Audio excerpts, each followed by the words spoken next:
listened to the spokesperson of the government. Para sa kanila walang problema.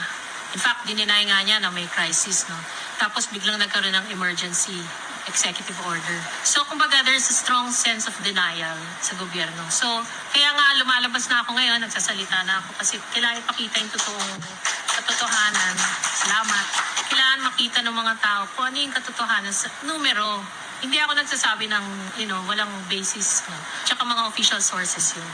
So, kailangan malaman na talaga yung katotohanan. Kasi kung hindi natin alam ang katotohanan, paano natin i-address yung problema? Kung in denial ka na may problema, paano mo masosolba yung problema? Tsaka hindi tayo handa. So, mawalan ng kuryente.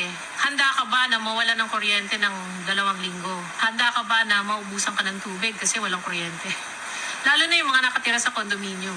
Handa ba silang mag-igib ng tubig hanggang 20th floor, 15th floor, ganyan. So kasi walang elevator. I'm just stating certain worst case scenarios kasi when you do scenario planning, especially for a crisis, you always have to look at the worst case scenario para handa ka. Sorry to say, we cannot depend on the government right now because they're still in denial.